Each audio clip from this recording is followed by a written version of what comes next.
Greetings, urban farmers, gardeners, and healthy food visionaries. Farmer Greg here, and welcome to the 394th episode of the Urban Farm Podcast, where every day we work together to educate and inspire you to become part of your food revolution. Do you want to save money at the grocery store, eat more organic, whole foods, cultivate food security, and feel more connected to the earth? If so, then growing your own food is a no-brainer. You wouldn't believe how many people come to me claiming that they can't grow their own food. They think they don't have enough space, that they're too busy, or that they simply don't have what it takes. Perhaps you've fallen for one of these gardening myths.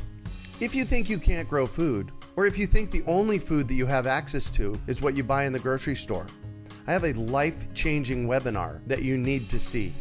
It's free and will help you unearth your inner gardener.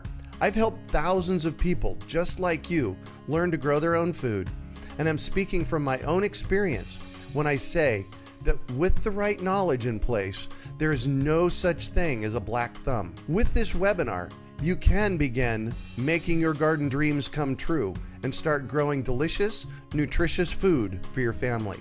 Just text GARDEN to 44222 or go to iwanttogarden.com and you will receive our free webinar about the 7 key factors you need to know to grow your own food. Remember, that's GARDEN to 44222 or iwanttogarden.com. Today on our podcast, we have someone who is propelling organic produce from fringe to mainstream. We're talking with Tonya Antle about her upcoming Organic Grower Summit. Tonya grew up on her family's table grape and citrus farm in Delano, California. From being a vice president of organic sales to consulting about organic ag investments, she has been a driving force in organic farming for more than 30 years and has received several awards recognizing her work in the ag industry. Currently, she is an adjunct professor of fresh fruit and vegetable marketing at Cal Poly San Luis Obispo, a guest lecturer at both Hartnell Junior College and California State University, Monterey Bay, and she is the co-founder and executive vice president of the Organic Produce Network, OPN, which launched in January of 2017. Welcome to the show today, Tonya. Are you ready to rock organics? Absolutely. Let's go. Excellent. So I shared a bit about you. Can you fill in the blanks for us and share more about the path you took to get where you're at today? Sure, absolutely, Greg. First of all, it's a pleasure being on your podcast. Thank you so much. And my path is, I start with the fact that I am a farmer's daughter. And I grew up on a table grape ranch, as you mentioned, with citrus and table grapes. And my first job at 10 years old was driving tractor and helping harvest crops. And so I'm a farm girl through and through, and my passion and my roots are deeply seated in the San Joaquin Valley in agricultural, rural California. Mm-hmm.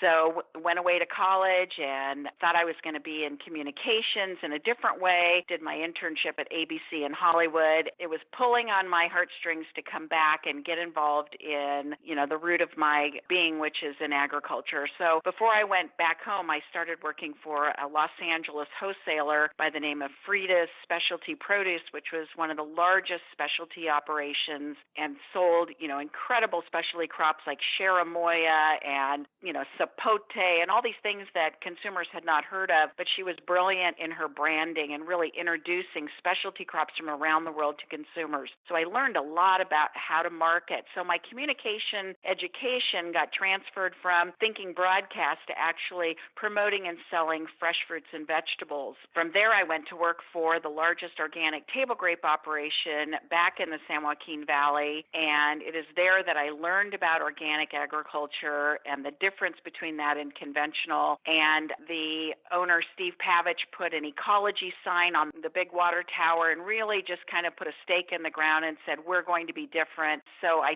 took what I learned from the specialty end of business and what I knew from growing up in the agricultural industry and helped introduce organics to a wide audience throughout North America. Yeah, it's very exciting. Several decades of living and learning and promoting what farmers do best, which is bringing the best the land has to offer to consumers across the country. Exactly. Wow. You have very deep roots, pun intended, in the organic industry and growing food.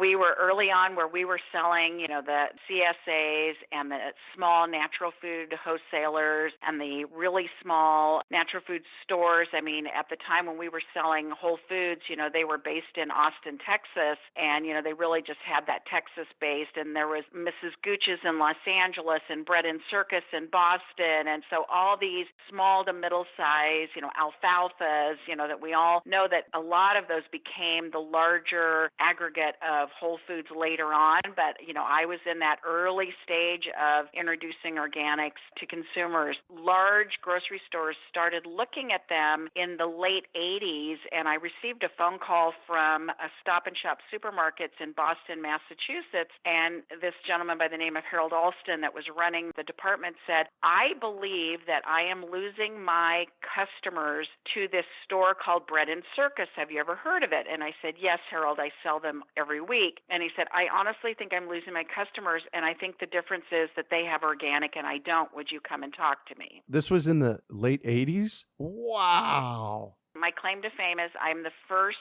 person to sell organic into a mass market supermarket in the United States in the late 80s. And what was so great about that is Harold Alston was the one that all the other retailers in the United States watched for trends and new innovations. So from there, I was able to take that testimonial and sell Grand Union in New York and A&P, and then Dominic's in Chicago, Vaughn's supermarkets in Los Angeles, Alpha Beta in Arizona, then Bash's. It was really East Coast, West Coast, and then we started filling in the middle, and from there it has exploded. It is now today a $50 billion category for all products sold as organic. I was one of the early, what we call pioneers, along with all these fabulous organic growers that helped propel from, like you said, mom and pop to mainstream. Yeah, wow. I didn't know what I was getting into today with a conversation with you. Well, I just want to take a moment and appreciate and thank you for the epic work that you've done over the past 30 years in this arena, because it's, in my opinion, one of the most important things we can be doing.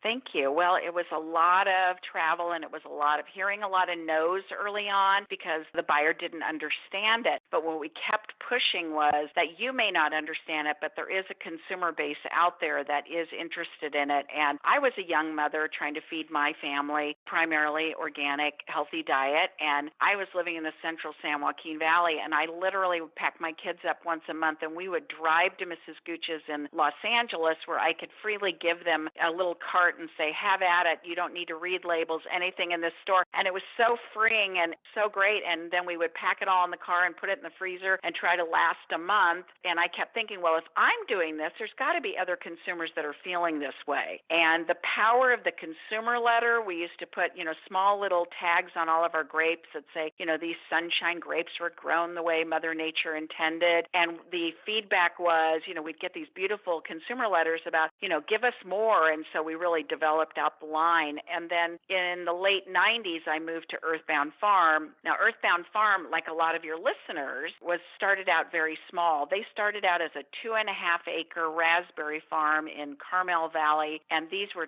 two very unlikely farmers. They were New Yorkers that had come out to go to college, and between undergrad and graduate school, they were house sitting and found these, raspberries that were growing wildly. And let me tell you, the rest is history. It's now one of the largest organic brands in North America, producing millions and millions of pounds of salads. Good things can happen, when you start small and think bigger and continue to grow, if that's what you choose to do. When that happens, I know that's epic. So Earthbound Farms started as a 2.5-acre berry farm. With two young, like I said, unlikely farmers that just didn't understand. They found chemicals in the shed and they go, we don't even know what those are. They bought Rodell's book of organic gardening and they started with that. And then once they got to about 200 acres, they realized they were no longer gardening, that they actually could use that word farmer. Right. And then this company called Costco came a-knocking and said, we understand that you have some really cool salad mixes. This was the original mescaline mix, spring mix. And they said, but you're not big enough. So when you can scale up, we want to do business with you. So Drew met with a conventional farmer in the Salinas Valley and said, I want to make a deal with you. You teach us how to scale up, and we'll teach you how to grow organic, and the rest is history. Nice. It was a great collaboration. The conventional farmer didn't know anything about organic, but he knew how to scale up. Yeah. And as we all know, it takes 3 years to convert land from conventional to organic. Mm-hmm. That's where the commitment started. That was in the early 80s, 1984. And it's now a 50,000-acre operation with over 250 growers, feeding into the Earthbound brand. So it's come a long way. And I was very proud to be a part of that team for 13 years as Vice President of Organic Sales. My gosh, maybe we need to get them on the podcast. I think so, yes, and I will give you their information. So after that, we ended up selling to a group of investors, and that's when I decided to take some time out. So I took some years off, and as I did that, I became a very aggressive manic volunteer. So I knew that there must be another chapter in me, and my business partner, Matt Seeley, and I created the Organic Produce Network. And our reason for that was there was a clear gap in the industry about resources to inform and educate and inspire all constituents about the value and also the values of organics. And we just felt like there was an opportunity to create a company that was based about the organic fresh produce industry community, energizing it and, helping inform people in a high-touch, high-tech way. We have a weekly newsletter called OPN Connect. We do public speaking anytime anyone wants to have us to talk about organics. And then we do 2 really good live shows, which we want to talk about today, the Organic Grower Summit, which is happening this December in Monterey, California on December 12th and 13th. Perfect. Wow. When I'm on your website, and very nice looking website, you guys are real serious about this. And I can see with your background and history with it, why you would be. Exactly. We just felt like there was a clear gap. The other industry associations were not, really treating organic, giving it the full attention that it deserves. It's the fastest growing segment in grocery stores today. It's the most exciting way to differentiate a store between your competition. So why wouldn't these industry associations really wrap themselves around this category? So we just said there's a clear gap, and here we are in Monterey County, which was one of the largest growing areas for fresh fruits and vegetables in organic category. So there was just this clear opportunity. And what we did with the Organic Grower Summit, I think the brilliance behind this is partnering with CCOF, which is the California Certified Organic Farmers Association. Mm-hmm. They certify in every state, Mexico, Canada. So they may call themselves California, but they are not. They can be in any state across the country, North America, and they'll certify for you. So we felt it was the perfect partnership to partner with them for this show. So the attendees typically are organic grower and farmers and producers that are wanting to seek additional education and information and learn about new resources, new products, all these allied service people that come to the show, seeds, soil amendments, fertilizer, technology, which is huge.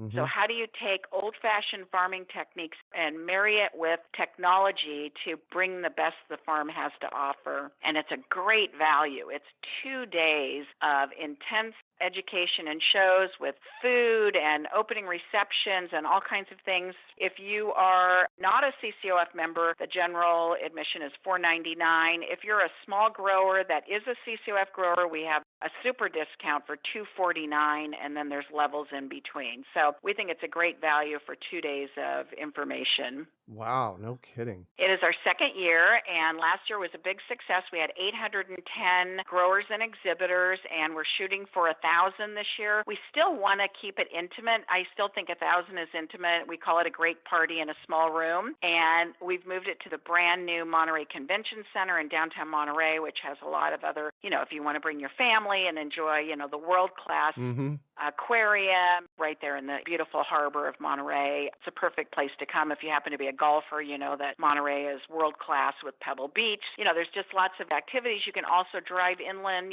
15 minutes and look at farm farming operations in the Salinas Valley. We actually have a tour bus that we're offering this year because we're looking at cannabis.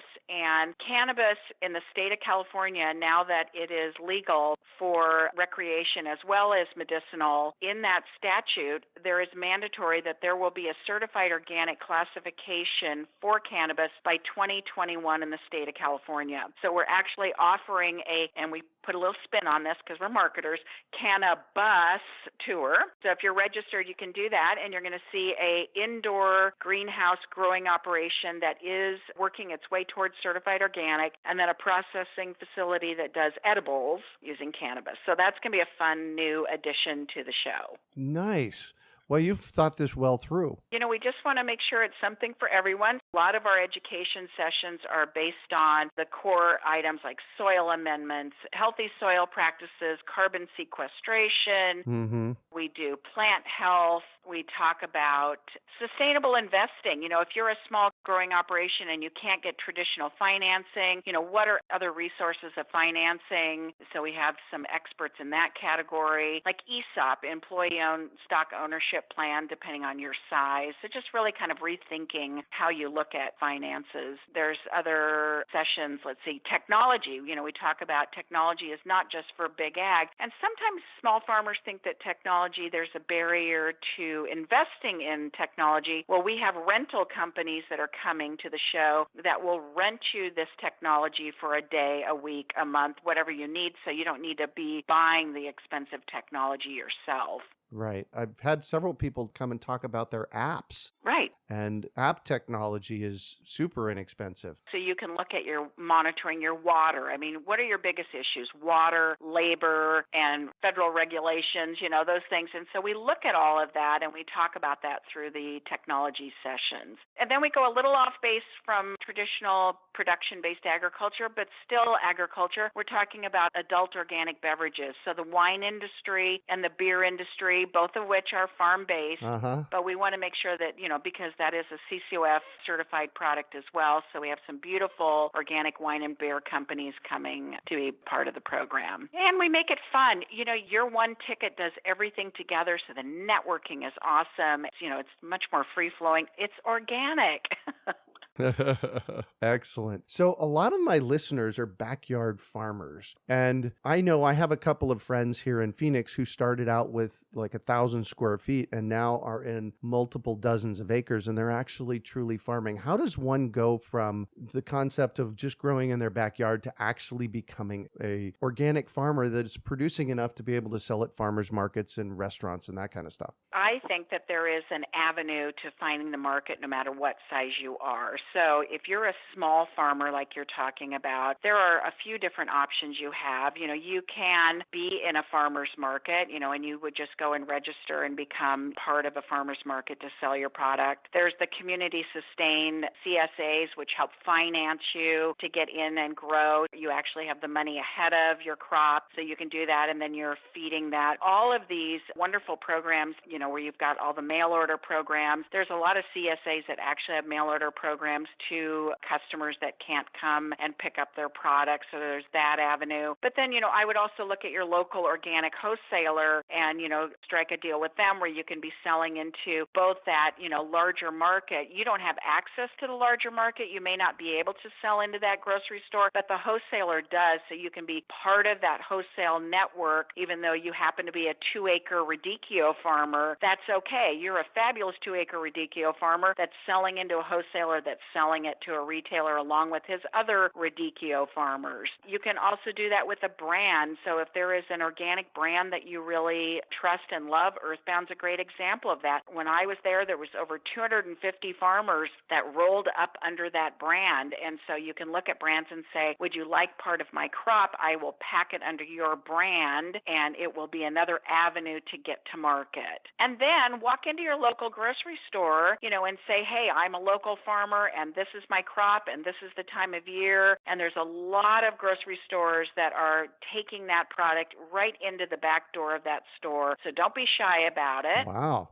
And then the last one would be food service. You read about these fine chefs that are doing daily menus. Go and build a relationship with them. You may want to grow a different crop. That's how when Drew and Myra Goodman started Earthbound, it was spring mix to the local restaurant because, he had read about how France was, mescaline mix was the new hottest thing, and they started growing it for them. And then this chef left, and the next chef wanted iceberg lettuce, so they created this Ziploc bag and drew a header card on it and stapled it on there and sold it to the local market. Nice. That was like the creation of the first bag salad. So think outside of the box. I think there's all different ways you can look at how you can grow your market and find access to the market. One of the things that my listeners probably know about me is I went back to college late in life. So at the age of 39, I was back in school learning. And one of the things that I did while I was in school full time is I farmed my front and backyard. And I had 3,000 or 4,000 square feet under growing that I was doing. And one of the things I did is I made friends with the chefs, a couple of chefs nearby. And the other thing that I did is I took it to a local farmer's market, and I had a booth at a local farmer's market. So those are easy ways in as well.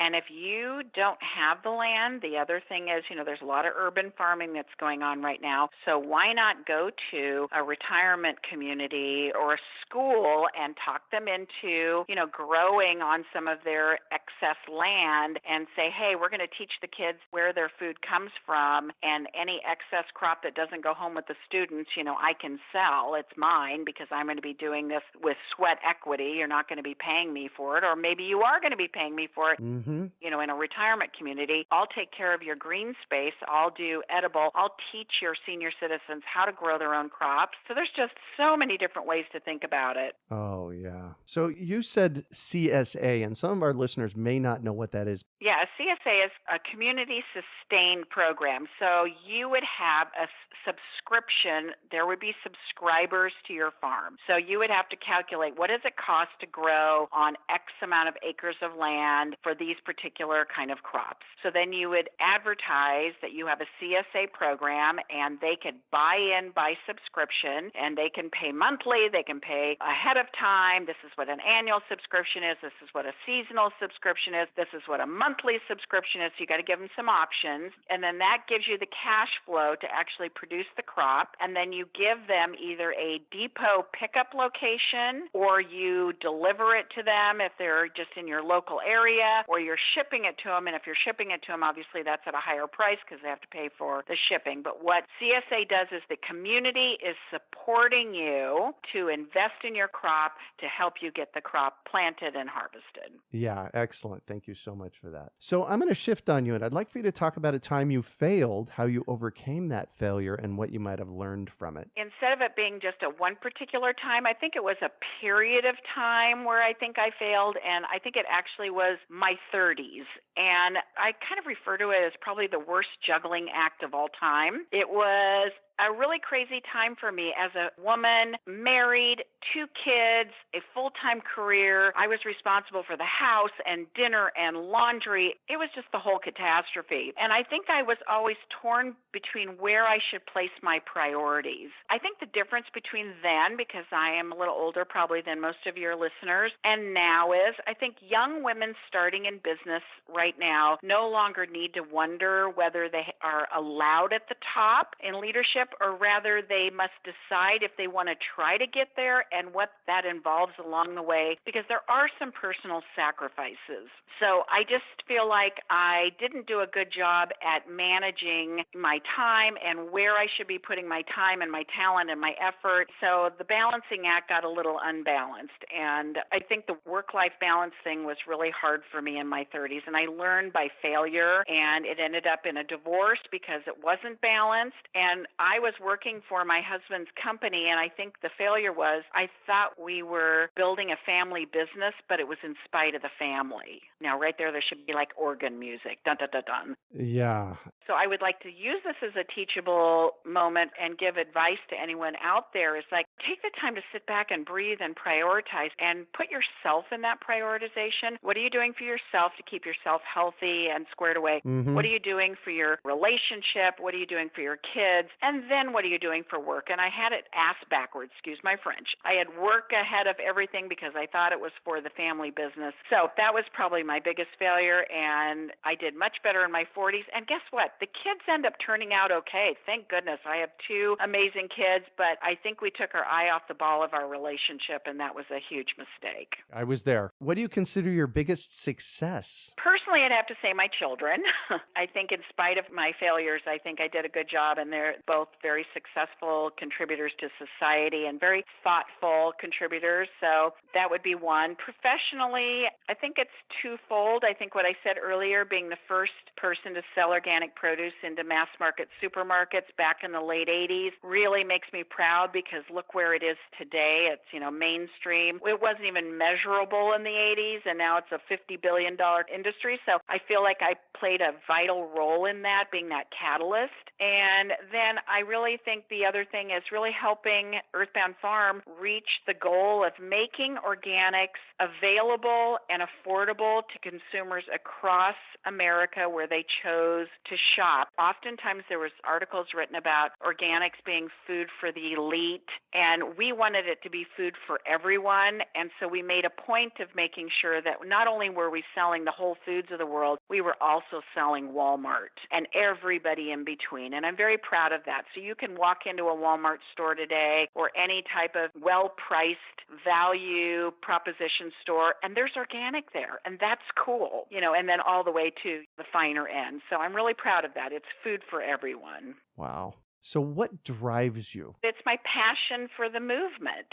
One of the most influential factors in helping me succeed in my career is truly loving what I do. And I found my passion and I found my voice in the world of organic produce. And for me, it was a really think outside of the box career. It stimulated me and it helped me grow. And I've been asked before, how did you know this was your calling? And all I can say is when you feel comfortable and you're happy in your space, you're exactly where you need to be. And I really think I was called to do this. And I think my communications degree and everything else just kind of built to this moment where it is. And now through the Organic Produce Network and the Organic Grower Summit, it is my calling to help propel it to the next level. That's what drives me. There's more to be done. Yeah, so very important. If you could recommend one book for our listeners, what would it be and why? The Blue Zone by Dan Buettner. Dan talks about these places around the world where the happiness quotient is much higher, and that's based on longevity and living with purpose every day, and a lot of it is based on plant-based diets. So there's this connectivity between how you live your life and what you eat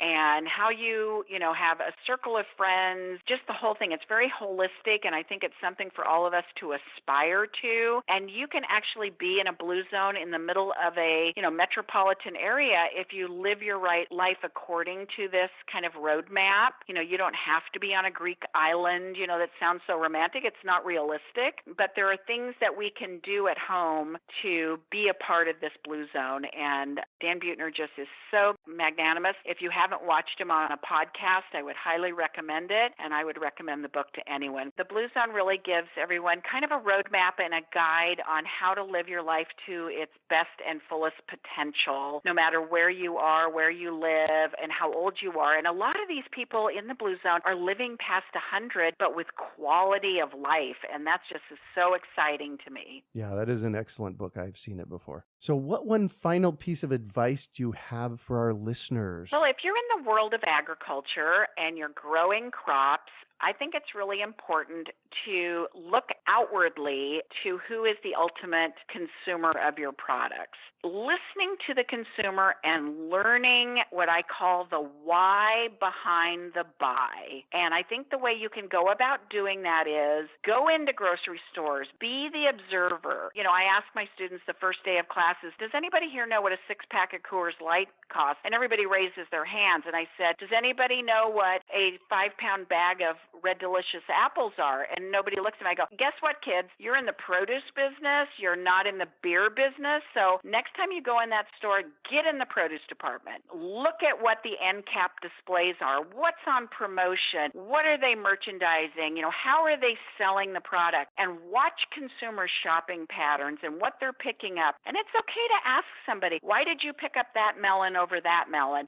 Find the why behind the buy, and, make sure that your products are relevant to your end user. The other thing I would say, and I'll leave it with this, is there is no story more powerful than the story of the farmer, the farmer's family, what he or she are doing to bring the best that the land has to offer. And that story needs to be told with pride and talk about the work that it takes, because I don't think there's an appreciation of what it takes to get from field to fork. And so continue to tell your story in any way possible, whenever possible, because it's a beautiful story. Awesome. Thank you so much for that. And thank you so much for joining us on the show today. My pleasure. I hope to see some of your listeners at the Organic Grower Summit. If you want to find out about us, our Grower Summit website is easy. It's just www.organicgrowersummit.com. If you want to know more about our weekly newsletter, it is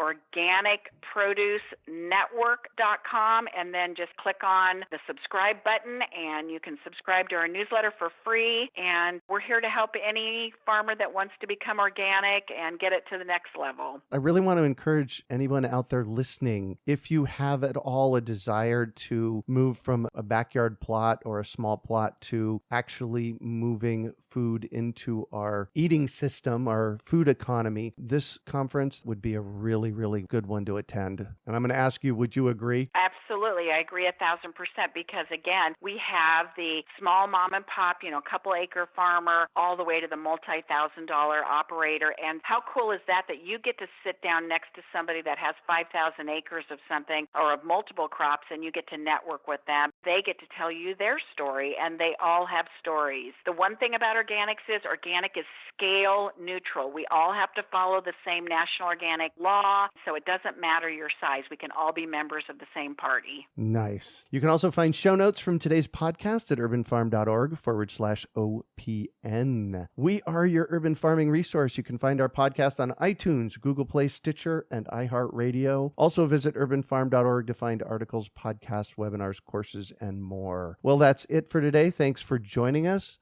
on the Urban Farm Podcast. Claiming your inner urban farmer is easy.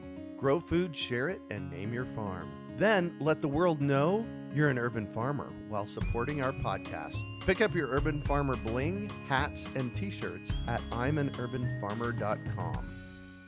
We hope you enjoyed today's episode of the Urban Farm Podcast. Remember to listen for tips, advice, and resources to help you on your journey with urban farming. You can find us on the web at urbanfarm.org or send us an email to podcast@urbanfarm.org. In the words of Vincent van Gogh, great things are done by a series of small things brought together. Be encouraged that with each lesson learned and skill developed, you are one step closer in the direction of your dreams.